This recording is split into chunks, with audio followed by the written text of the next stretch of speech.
Second Khurshid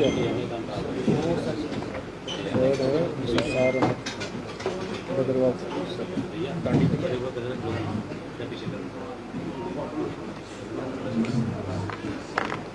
करें।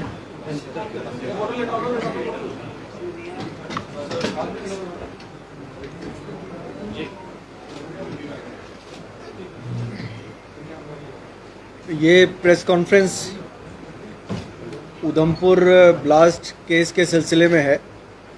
आवाज़ नहीं आ रही?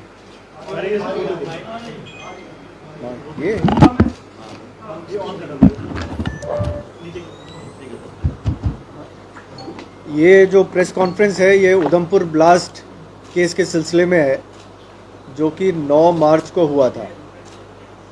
सलाथिया चौक पे ये इंसिडेंट हुआ था जिसमें 17 लोग इंजर्ड हुए थे और 1 की डेथ हुई थी।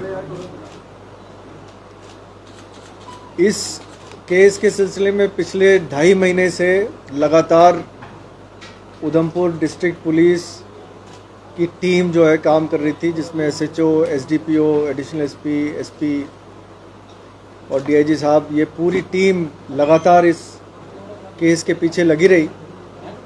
और इसके बाद आखिरकार में ये हमें कामयाबी मिली, जिसमें सबसे पहले हमने मोहम्मद रमज़ान, जो कि नील का रहने वाला है, नील बनिहाल का रहने वाला है, उसको गिरफ्तार किया। इसकी गिरफ्तारी से ये पता चला कि ये लगातार पाकिस्तान में खुबैब नाम के लश्कर के आतंकवादी के साथ टच में था। खुबैब डोडा का रहने वाला है और 15-17 साल पहले ये पाकिस्तान चला गया था और वहाँ से लगातार लश्कर की गतिविधियों में शामिल रहा है। खुबैब ने इसको मोटिवेट किया। इसके फादर की डेथ 2003 में हुई थी, वो भी लश्कर का एक आतंकवादी था और उस बुनियाद पे खुबैब ने इसको मोटिवेट किया और इसको आईडी उठाने में और प्लांट करने के लिए मोटिवेट कर दिया। 1 मार्च को इसने उधमपुर आके रेकी की। इसको रिकनेसेंस वाली जगह का अंदाज़ा खुबैब ने दिया था कहाँ पे करना है, और उस रेकी करने के बाद 9 तारीख को इसने यहाँ आके एक स्पेसिफाइड लोकेशन जो कब्रिस्तान के पास था, वहाँ पे खुबैब के कहने पे आईडी उठाई, उसको एक्टिवेट किया और 10 से 12 मिनट का टाइम था जो इस आईडी पे लगा था। उस दौरान ये गया और इसने सलाथिया चौक पे इसको प्लेस किया और फिर वहाँ से निकल गया। इस काम को करने के लिए ना सिर्फ ये सेल्फ मोटिवेटेड था, बल्कि इसको पैसे की भी प्रॉमिस की गई थी खुबैब के द्वारा, और कुछ दिन बाद इसके अकाउंट में 30,000 रुपये डिपॉजिट हुए। तफ्तीश के दौरान हमने उस 30,000 रुपये जिस शख्स ने डिपॉजिट किए थे उसको भी आइडेंटिफाई किया और उसको भी गिरफ़्तार किया। इसका नाम है खुर्शीद अहमद। ये देसा का रहने वाला है, देसा डोडा का, और इसने भी ये माना है कि खुबैब नाम के ही लश्कर के आतंकवादी ने इसको पैसे देने के लिए कहा था। जो पहले जो आतंकवादी जिसको अभी गिरफ़्तार किया गया, जिसका नाम मोहम्मद रमज़ान है, उसको पैसे देने के लिए खुबैब ने इसको कहा था और इसने उसको उसके बैंक अकाउंट में पैसे जमा कराए थे। ये भी लश्कर से इस तरह से जुड़ा है कि इसका जो ब्रदर इन लॉ है ये लश्कर का आतंकी रहा है पहले, और अब जाके वो पाकिस्तान में सेटल्ड है और लश्कर की गतिविधियों में वो भी शामिल है। इसके ब्रदर इन लॉ का नाम है बिलाल अहमद, और ये तकरीबन 2002 में यहाँ से एक्सफिल्ट्रेट करके पाकिस्तान गया था और वहाँ से तब से लश्कर से जुड़ा रहा है। इसी कड़ी में खुबैब की जो मॉड्यूल है जो यहाँ पे काम कर रही है, उसमें एक और शख्स जिसका नाम है निसार अहमद खान, ये भद्रवाह का रहने वाला है, इसको भी गिरफ़्तार किया गया है। और इसने अपनी पूछताछ में ये भी बताया कि वो खुबैब के साथ मोबाइल के ज़रिए, सोशल मीडिया ऐप के ज़रिए टच में था और इसने दिसंबर और जनवरी में कुछ आईडीज़ बेली चराना के इलाके से ले जाके डोडा में किसी को हैंडओवर किए थे। तो ये 3 गिरफ्तारियां हुई हैं इस केस के सिलसिले में। तफ्तीश अभी रवा है और इस केस में मज़ीद 2 आईडीज़ जो है, जो छोटे वाले मैग्नेटिक बॉम्ब्स हैं, जो जिसको स्टिकी बॉम्ब भी आप कहते हैं, इसको भी रिकवर किया गया है इनकी डिस्क्लोजर पे। बाकी बैंक अकाउंट्स वगैरह की डिटेल की एनालिसिस की जा रही है और इस तफ्तीश के दौरान जो भी हमें तथ्य सामने आए हैं, हम और भी मज़ीद जो केसेस हैं, जो मिसाल के तौर पे रजौरी के केस है, उसकी भी कुछ लीड्स हमें मिल रही हैं जिस पे हम काम अभी कर रहे हैं।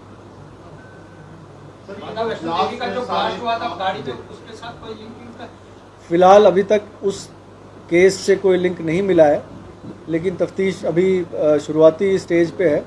बहुत सारे लोगों से इसमें पूछताछ करनी जानी है। अभी 10 से 15 लोगों को और पूछताछ के दायरे में शामिल किया गया है।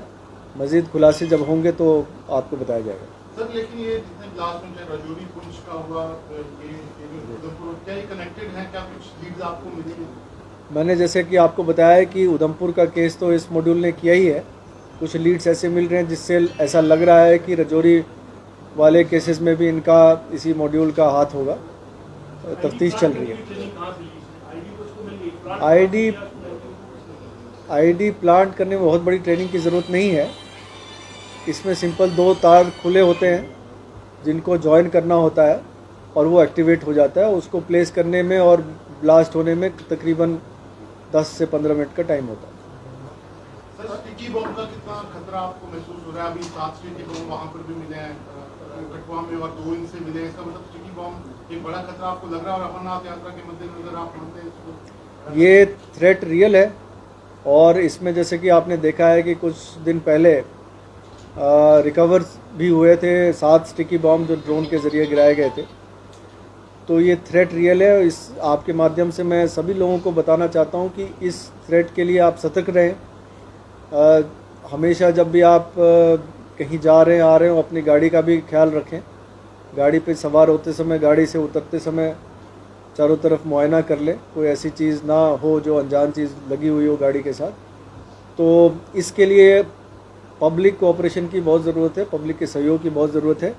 हम किसी भी इंसिडेंट को प्रिवेंट कर सकते हैं अगर हम सतर्क रहें तो। आर्मी ने स्टेटमेंट दी थी एंड दे हैव सेड कि दे हैव एप्रीहेंशंस कि उधमपुर में कोई मैसेजर या सिविलियन टारगेट किए जाएंगे, that's why they have blocked the road. ऐसा कुछ इनपुट है कि उधमपुर में सिविलियंस को टारगेट किया जा सकता है? ऐसी कोई इनपुट नहीं है हमारे पास।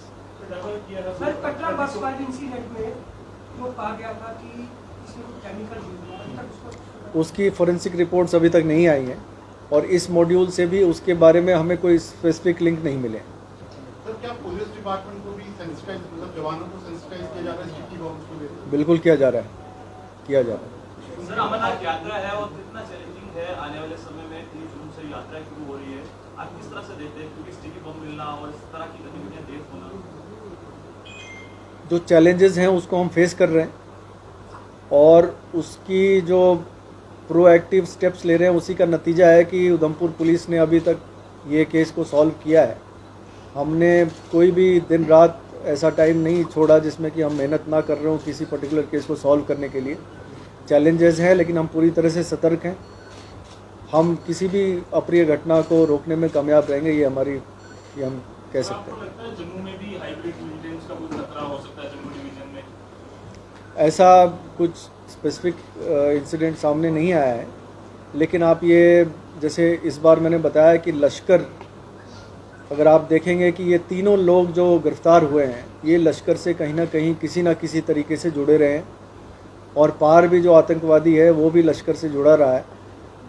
चाहे वो नाम किसी का भी दे दें, TRF दे दें, PAFF दे दें, JKFF दे दें, ये बैकग्राउंड पे सारा काम लश्कर की तरफ से हो रहा है। उधमपुर में कोटली मांगनी एरिया को डाइवर्ट किया था, कल इशू भी हुआ था, वहाँ पे काफी लोगों ने प्रोटेस्ट किया था। कैसा थ्रेट रिसेप्शन है आर्मी की तरफ से, इसे रूट को डाइवर्ट किया है, रूट बंद किया? आर्मी अपनी एक्सरसाइजेस करती रहती हैं, कुछ इंडिपेंडेंटली भी करती हैं, तो उसके बारे में मुझे जानकारी नहीं है। उसकी आपसे सिस्टर कंसर्न आपने शेयर की होगी, ऐसी ऐसा थ्रेट रिसेप्शन? अभी स्पेसिफिक कोई थ्रेट उस तरफ की नहीं है। सर जैसे आपने सर, कहा जो कि ये डोडा डिस्ट्रिक्ट में ये जो घटनाएं गई हैं, तो डोडा डिस्ट्रिक्ट में कुछ और भी इंसिडेंट हुए, तो वहाँ पे क्या लगता है कि लश्कर जो है जो रिवाइव करने की कोशिश कर रहा है, तो कैसे डील किया जा रहा है? ये पहले भी करीब पिछले 1-2 साल में कई सारे मॉड्यूल्स बस्ट हुए हैं। एक टेरर फाइनेंसिंग का मॉड्यूल आपको याद होगा 1.5 साल पहले बस्ट हुआ था। इसी तरह से एक ID भी रिकवर हुई थी डोडा में। इसी तरह से एक ग्रेनेड ब्लास्ट हुआ था, उसको भी सॉल्व किया गया था। तो इन सब में कोशिश तो इन आतंकी संगठनों की है कि इस तरह के एरियाज़ जो हैं, जो अभी जहाँ आतंकवाद ख़त्म होने पे आया है, वहाँ पे रिवाइव करने की कोशिश की। लेकिन अभी तक हमने काफ़ी इस पे प्रोएक्टिव स्टेप्स लिए हैं, जिसमें हमने काफ़ी आतंकियों को गिरफ्तार भी किया।